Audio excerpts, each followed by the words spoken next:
Okay, this is a video on a Harbor Freight press modified. Got the idea from a couple people on YouTube, but this is basically it. First of all, I did this here. This is a cranker, so it'll go. This will go down, and if I crank this up like right here, it'll lift it up. I don't care if it. Then you can just lock the tab. There we go. Lock the tab. Pull your pins, and now you can. It unlocks by itself when you go back, and you can see it's going down. Now, no more of this other stuff that you have to lift that plate up and all that stuff. That's heavy, dude. This stuff is heavy, and when it hits here, you can just come back up here and lock it. Now, everybody has their own way of doing it. Some people mount it over here. I mounted it right there. I welded it. There's a lot of things that need to be done before you get this ready. If you think you're gonna do it without tools, man, something's wrong with you. There's a machine right there. That's a MIG welder, and the bottom there's a plasma cutter. I didn't use a plasma cutter for anything, but still. And there's a cutoff machine, and there's a grinder somewhere around here. But if you think you're gonna do this like that, forget about it, man. The bottom legs were flimsy. They were flimsy as heck. So what I did is went out and bought like a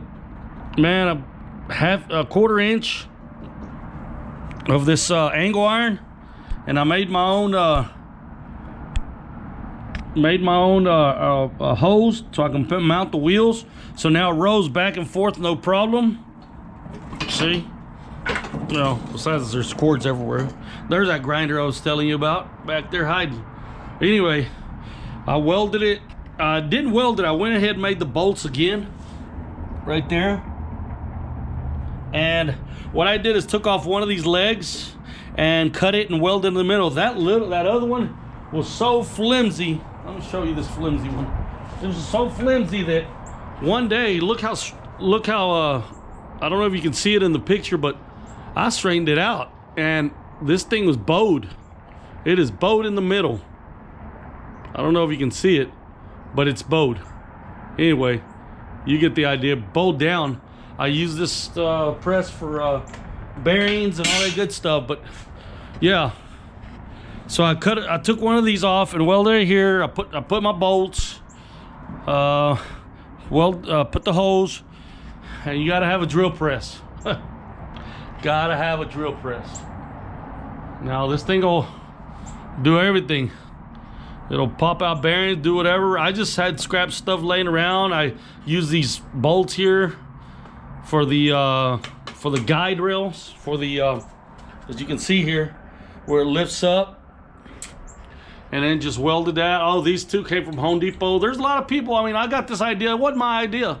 It was just people on the internet that been doing it, and you know, I decided I have one, and I've been wrestling with this thing, trying to lift it up, and now, you know, I can just lift it up to where the desire that I want, and I don't care if it's sideways. It's okay. But when I get to the point that where I need to, I just have to lock it,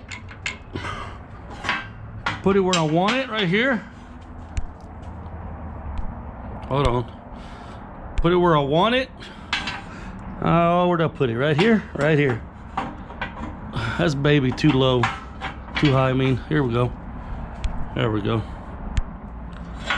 Right there. Okay.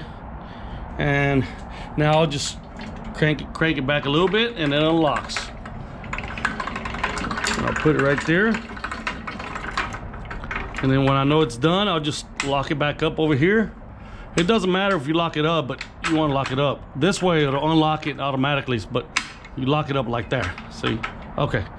Anyway, I put these shimmies in here for this to won't have any wobble, but it still I need to make me a little knob here too. I've seen those made too. But now it goes straight down. Straight down. Doesn't bind on anything or anything. Now this movement here, I'm gonna get it fixed with this, put something here and here. I just didn't do it all. I did all the hard part already. So see how it goes all the way up? No problem. Anyway, I need a knob twister thingy so I can get that going. Anyway, here's where I put my bar here. Works perfect. There you go. Well, that kind of worked out pretty good. I didn't even know that. That's for my plasma cutter holder there. But yeah, like I said, also I did a press brake. Went to go get all this stuff and it works perfect, but I need to modify this. This is too lightweight. I don't know if you can see it, but it kind of bowed also. But it works real good, man. I'm pretty proud of this thing. It works pretty good.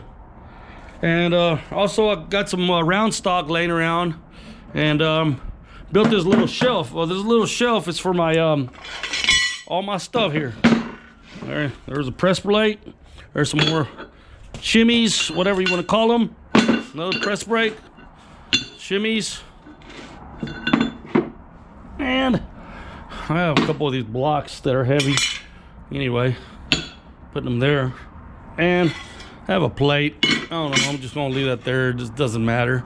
But I made that out of wood.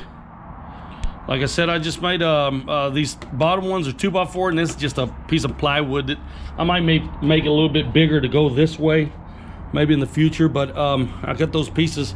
Now I have all these pieces over here that I work with. I mean, I don't work with, but I mean, I have just lying around. All this stuff was given to me. All this stuff was given to me, so I don't have much money into this thing except for this press brake right here. This press brake is real expensive. This plate, the bottom plate's expensive.